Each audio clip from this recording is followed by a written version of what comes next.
Some crimes end not with confession, but with a blank stare that offers nothing back.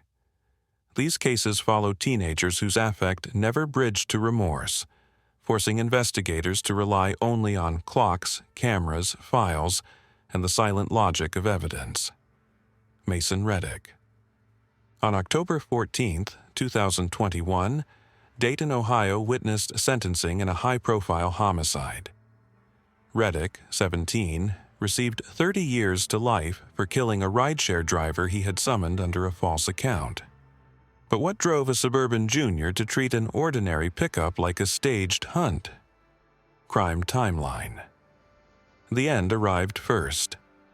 At 5:52 a.m. on March 19, 2020, a city employee spotted a gray Toyota Camry idling at the edge of an undeveloped parcel off Needmore Road. The headlights were off. Condensation filmed the interior glass. Patrol officers opened the rear door and found the driver slumped forward between the seats. A single close-range wound to the back of the head, wallet and phone missing. Key fob still in the ignition. The onboard trip log showed a completed ride ending at 11:43 p.m. the night before. Destination listed as a cul-de-sac 4 miles south.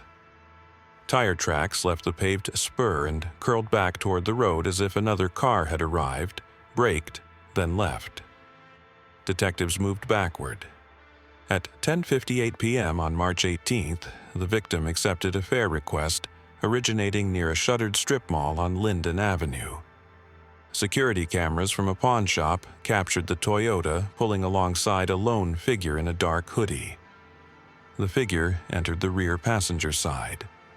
32 minutes later, traffic cameras recorded the Camry traveling westbound on Wagner Ford Road. No one else appeared in the car.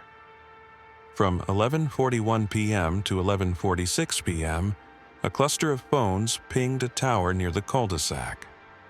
By midnight, the Toyota was no longer visible on any major artery. The body dump site placed the crime on ground that offered almost nothing. No houses, no doorbells, only low brush and a utility easement. But the cul-de-sac did not. A homeowner's camera captured a vehicle arriving at 11:39 p.m., and a second set of headlights arriving 2 minutes later. A person stepped from the first car and moved toward the second. The second car departed at 11:45 p.m. The first departed 1 minute after. The footage was too grainy to read plates, but an LED strip on the second car's bumper reflected with a distinctive broken segment. Background snapshot. Reddick was 16 at the time of the offense, the youngest of 3 children in a household that had relocated twice in 6 years. Attendance records showed frequent late arrivals and unexplained half-days during sophomore spring. Juvenile diversion officers had noted shoplifting at 14 and trespass warnings at 15. Teachers described a student who completed lab assignments with precision and refused collaborative work. There were no documented psychiatric interventions. Online activity revealed a growing pattern of resale postings for electronics, sneaker drops, and unlocked phones, investigation and evidence. The case turned when analysts cross-referenced the LED bumper reflection with traffic stops recorded by automated license plate readers. A midnight capture on March 18th placed a 2008 Honda Civic with a cracked aftermarket light bar heading north on Smithville Road. The car belonged to a co-worker of Reddick's older cousin. The co-worker told detectives he had sold the Civic the prior week to a teenager who paid in cash and asked that the title be left blank to save on taxes. The co-worker produced a contact number. The number was tied to a prepaid phone activated at a convenience store across from Reddick's high school.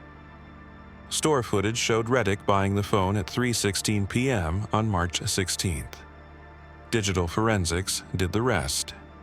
The victim's rideshare account had received the Linden Avenue request from a newly created passenger profile registered to the prepaid number.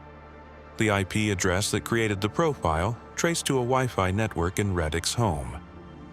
Rotor Logs placed a device with a matching MAC address online at 9:07 p.m. on March 18th. When detectives executed a search warrant on March 24th, they found the Honda Civic parked 2 blocks away behind a garage. Its light bar showed the same broken LED segment as on the cul-de-sac footage. In Reddick's bedroom closet, they recovered a balled-up hoodie with spatter consistent with back spatter at close range. The lab later matched the blood to the victim. A 9mm casing wedged beneath the Civic's rear floor mat bore extractor marks matching 2 casings found in a storm drain near the cul-de-sac. Residue swabs from the hoodie tested positive for nitrites. Reddick's phone, seized from his backpack, had been reset to factory settings at 12:22 a.m. on March 19th. The reset log remained. Cloud backups restored by warrant showed search terms for best place dump car near Dayton, rideshare disabled GPs, and cell iPhone locked screen. Location history placed the device near the utility easement at 12:07 a.m. The victim's phone and wallet were later recovered at a Buy Here kiosk inside a grocery on Salem Avenue. The kiosk camera captured hands only, sliding the items into a tray. Ridge detail on a partial palm print from the tray matched Reddick's right palm. During transport and booking, officers noted an absence of affect. Body cam reports described a teenager who recorded badge numbers to memory and asked for the time at routine intervals. A detention log marked no observed emotional fluctuation over the first 48 hours. None of it advanced the evidentiary threshold, but it shaped how jurors later interpreted the timeline. Charges, court, sentence. Prosecutors charged Reddick as an adult with aggravated murder, aggravated robbery, and tampering with evidence. Defense counsel moved to transfer the case back to juvenile court, citing age and the absence of prior violent adjudications. The judge denied the motion after a bind-over hearing in July 2020, citing premeditation indicators: the fake profile, the prepaid phone, the backup vehicle, the immediate liquidation of stolen property. A plea negotiation collapsed over parole eligibility. Trial commenced on August 23, 2021. The state's case emphasized planning and post-offense concealment rather than a disputed motive.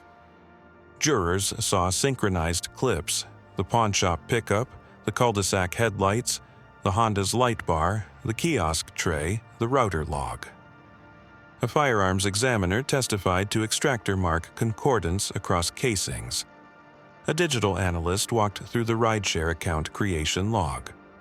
The defense conceded the ride request and presence in the car but argued that the shot was accidental during a struggle when the driver confronted a fare for suspicious behavior. No medical examiner evidence supported a struggle. Injury patterns were consistent with a seated victim shot from behind.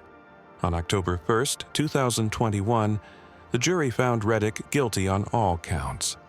The judge imposed 30 years to life, with parole eligibility after 30 years, plus 3 years for a firearm specification to be served consecutively, as required by statute. Mandatory post-release control would apply if parole were granted. An appeal filed on November 9th challenged the bind-over decision and admission of certain digital logs. The appellate court affirmed in August 2022. Current status: Reddick is housed at the Allen Oakwood Correctional Institution, listed under a number rather than a name in public rosters, following a protective classification. He will first meet a parole board in 2054, contingent on statutory changes and earned credit calculations that do not apply to the firearm specification. Prison records available through open requests show no disciplinary incidents in the first 18 months and a completed GED. There is no victim offender mediation on file. With Reddick behind bars, a much smaller town would soon confront a teenager whose lack of remorse did not look like stillness, but like performance broadcast and replayed until the case turned on his own recordings. Tyler Voss. On December 7, 2023, Branton, Kansas witnessed sentencing in a recording-obsessed homicide. Voss, 16, received 40 years to life for killing a classmate while staging a late-night fear test video at an abandoned quarry. But how does a Midwestern sophomore turn a lens into a weapon? Crime timeline. The end point surfaced first. At 6:21 a.m. on June 13, 2022, a jogger found a torn backpack and a phone face down in shallow runoff near County Road 12, half a mile from the fenced edge of the decommissioned West Array Quarry. Deputies followed a drag pattern in damp gravel to a chain-cut gap. By 12:08 p.m., searchers recovered a male body in a cattail shelf below the north rim. The wristwatch had stopped at 1:47 a.m., waterlogged. The medical examiner later listed cause of death as drowning with contributory cranial trauma. Patterned abrasions across the forearms indicated restraint before submersion. Detectives moved backward through the night. At 11:02 p.m. on June 12th, a gas station camera at Route 9 recorded the victim, 15, buying an energy drink with a friend who kept his hood up and face angled away. The clerk's register timestamp aligned with the phone purchase log. At 11:19 p.m., a city traffic camera captured a dark hatchback turning off on County Road 12. Headlight alignment suggested an aftermarket light kit. No return pass was recorded before 2 a.m. The victim's mother reported him missing at 8:11 a.m. when location sharing failed to refresh. His last text, sent at 11:09 p.m., contained a pin drop labeled Ghost Quarry North Gate. The quarry's north gate showed two sets of footwear impressions overlaid on older prints. One set bore a distinctive triangle segment lug, size consistent with men's 9. The drag pattern began 10 feet inside the breach and angled toward the rim path. Scrape marks along basalt at the rim suggested a tripod leg had skidded. 3 parallel arcs ended at a scuffed ledge. A single black plastic zip tie head lay in the dust nearby. A small action camera-mounted adhesive pad had detached and stuck to a grass stem 2 steps off the trail. Down in the cattails, a nylon strap tangled around water reeds bore a partial shoe print that matched the triangle segment lug. The body lacked a wallet and house key. The phone at the culvert had been reset at 2:06 a.m., then wet. The energy drink can from the gas station surfaced in a quarry trash barrel, wiped but ringed with fresh smears that developed ridge detail under cyanoacrylate fuming. Latent print text lifted one viable partial. Background snapshot. Voss, 16 at the time of the offense, lived with his father in a rental duplex 3 miles from the quarry. School records listed him in sophomore year with average grades, no sports, and a digital media elective. Neighbors reported frequent late-night trips in a black 2011 Honda Fit registered to his father. A juvenile diversion file documented prior trespass citations at an abandoned feed mill and a railroad trestle chute. His online footprint showed a small video channel dedicated to nocturnal exploration clips, edited to heighten peril around disused sites. Teachers described a student technically proficient with cameras who requested exemptions from group projects. Investigation and evidence. The phone at the culvert, once dried, yielded a reset log. A forensics warrant to the cloud account restored earlier data. A message thread with a contact saved as T, arranging a midnight shoot, and promising thousands of views. The pin drop sent at 11:09 p.m. came from that thread. Analysts traced T to a prepaid number purchased at a corner shop on June 10th. Surveillance showed Voss buying the SIM at 3:42 p.m., wearing a ball cap and a hoodie later recovered in a search. Deputies canvassed the quarry perimeter for cameras. A township wildlife camera on a utility pole facing the service road Captured at 11:27 p.m., a dark hatchback rolling with lights off toward the north gate, as its right daytime running light flickered intermittently. Automated license plate readers had no capture due to the unlit route, but the flicker became a signature. A patrol officer remembered a prior safety stop of a black Honda Fit with a flickering right DRL. The plate returned to Voss's father. Body cam from that March stop showed the same triangle segment tread on a shoe resting on the passenger dash. A warrant served on June 16th at the duplex produced multiple devices and accessories. A 3-leg tripod with basalt dust embedded in rubber feet, an action camera with the SD card bay empty, 3 spare adhesive mounts, 2 knives, and a box of zip ties missing 10 bands. In the kitchen trash, crime scene techs found a torn paper envelope with micro SD packaging, a quat-based cleaner wipe, and a nylon strap cut cleanly at one end, consistent with the reed-tangled strap. In Voss's room, investigators seized a custom-built PC. The tower's drive contained a non-indexed folder tree named Night 0/June 12. Within, partially deleted cache files revealed proxy media from an editing application. File tables pointed to an external card as source. The application's autosave retained sequence thumbnails that showed frames reduced to abstract rectangles and silhouettes, but timecode overlays remained readable. On June 17th, sanitation did not run due to storms. Detectives retrieved a bag from the curb matching the duplex trash brand and contents consistent with the prior day's cleanout. At the bottom, in a clump of coffee grounds, lay a micro SD card. Data recovery pulled a set of video files, some corrupted, with creation times between 11:33 p.m. and 1:52 a.m. The intact segments showed wide-angle nighttime shots of the quarry trail, a series of low-to-the-ground takes of sneakered feet, a handheld pan past the north rim, and a sequence in which the camera, set on a tripod, recorded 2 figures at the edge. Audio lacked intelligible speech due to wind. Hiss. The clip that followed cut abruptly when the tripod skidded. The final clip, time-stamped 1:41 a.m., captured a shaky descent along reeds and a view of water surface disrupted by thrashing, with the lens held steady and pointed rather than redirected toward aid. A gloved hand briefly entered frame to touch a watch face. The angle suggested an attempt to fix a focus point for depth. The camera powered down at 1:47 a.m., aligning with the stopped watch. The partial latent from the energy drink matched Voss's right index finger. The triangle segment lug pattern matched a pair of shoes seized from under his bed. Basalt dust from the soles shared mineral content with rock at the scuffed ledge. The prepaid SIM activation footage matched Voss's build and clothing.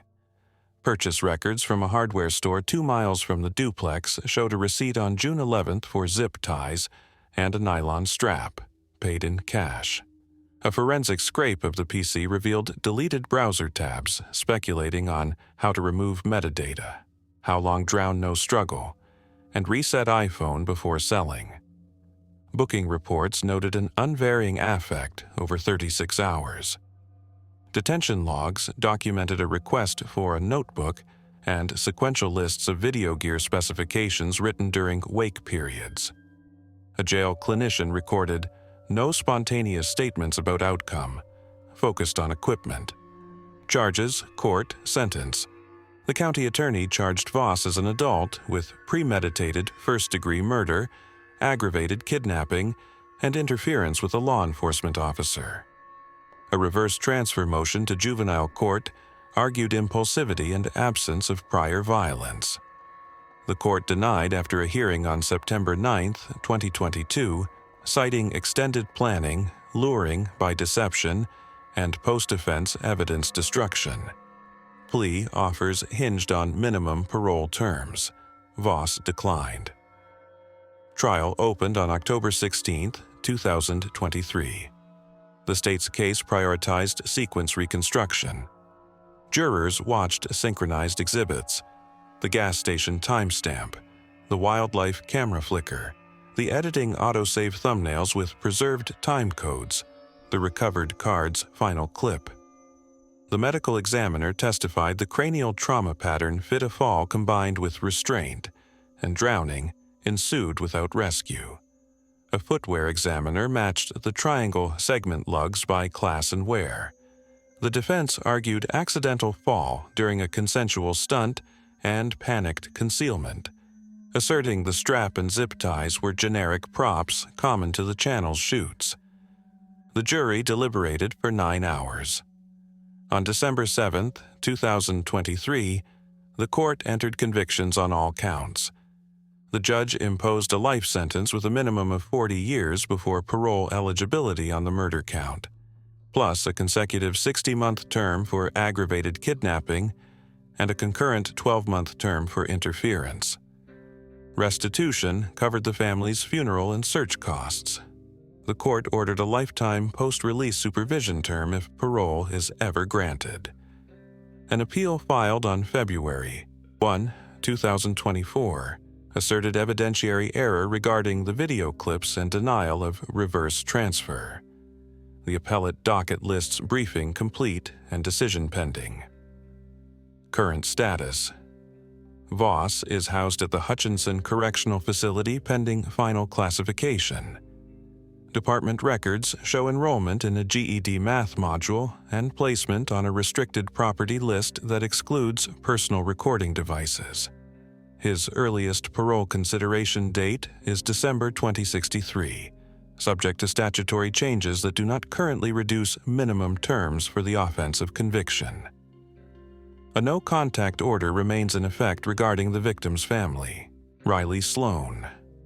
On April 3, 2024, Santa Rosa, California witnessed sentencing in a death staged as an outdoor accident.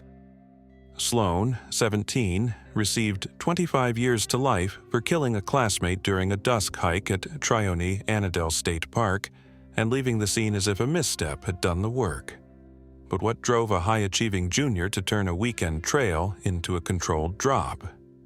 Crime timeline. The end came first and looked like a fall.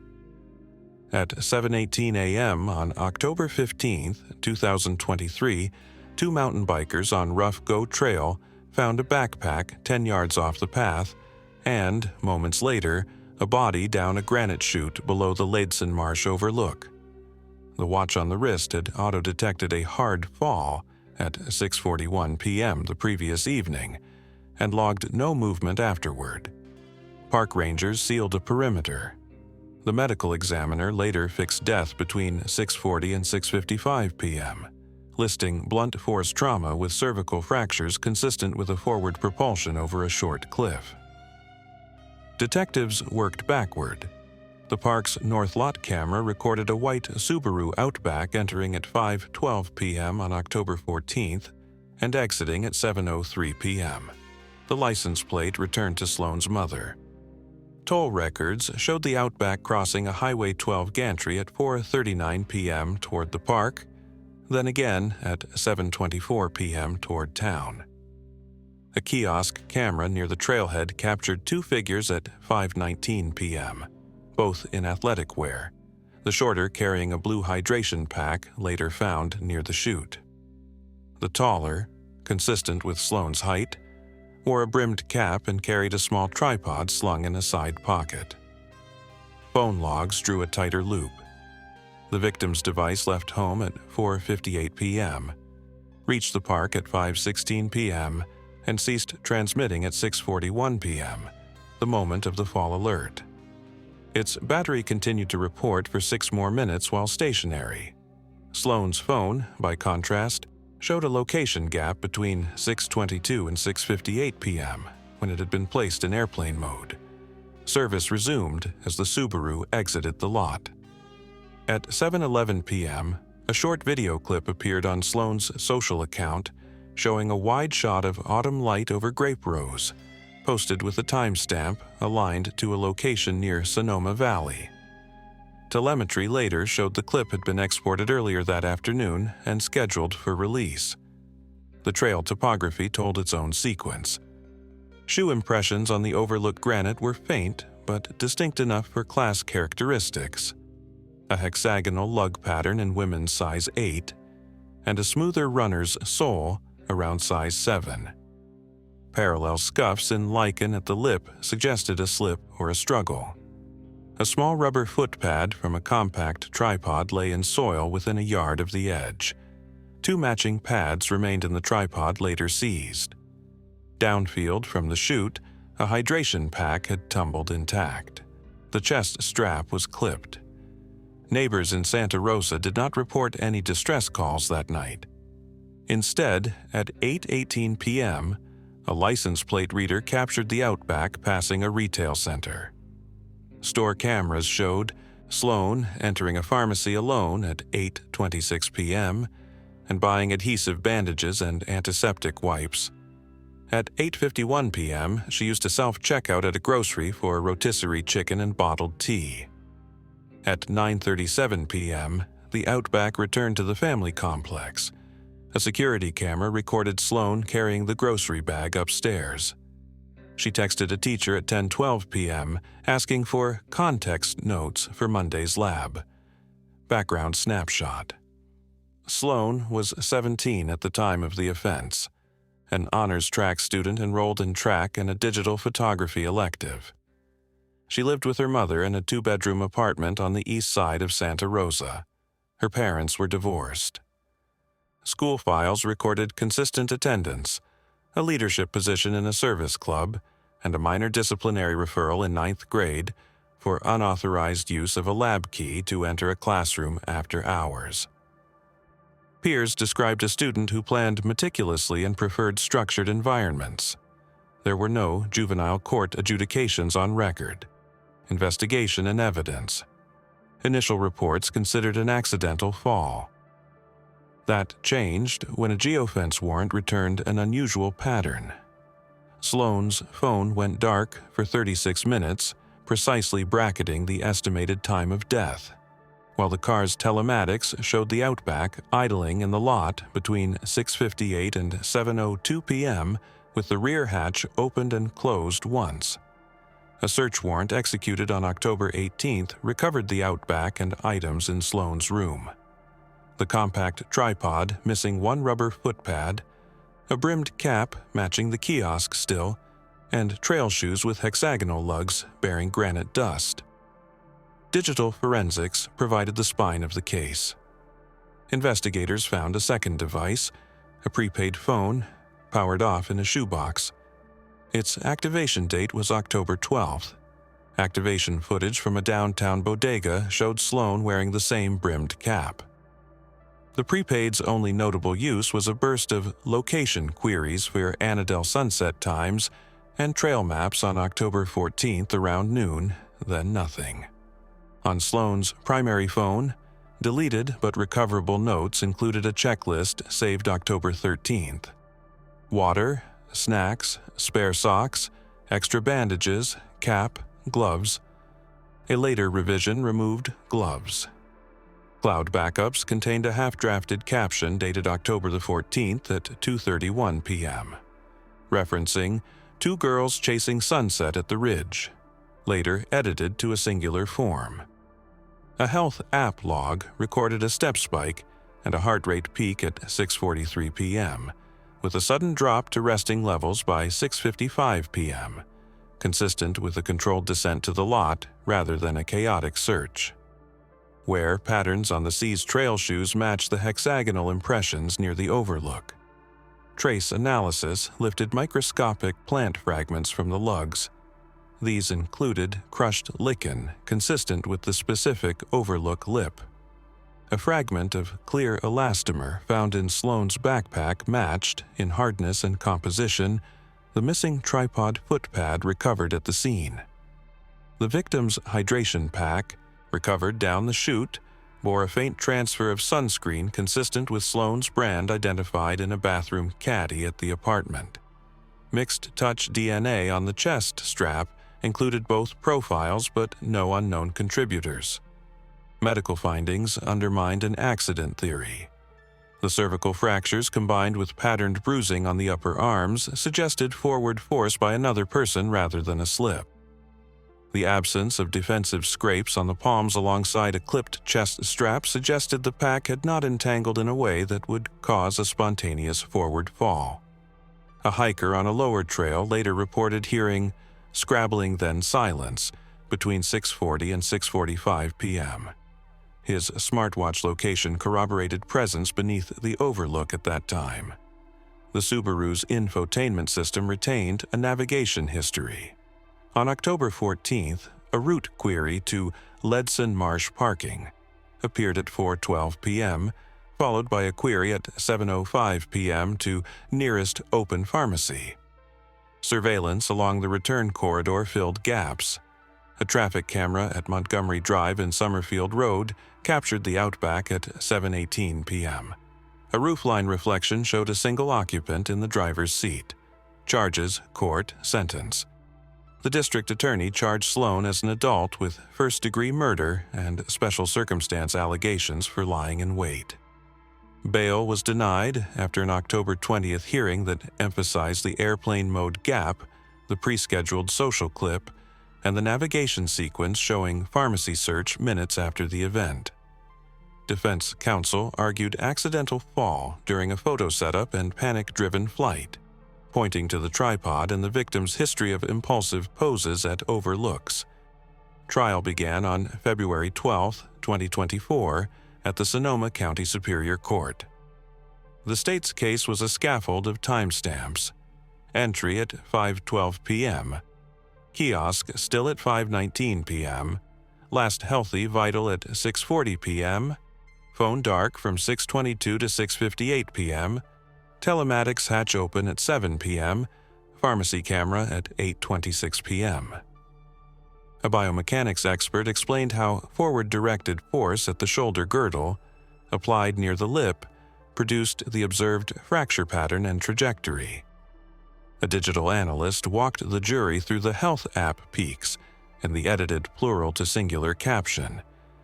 The defense called a mountaineering instructor who testified to the hazards of lichen-slick granite at dusk and suggested the tripod could have slipped during a self-timed photo.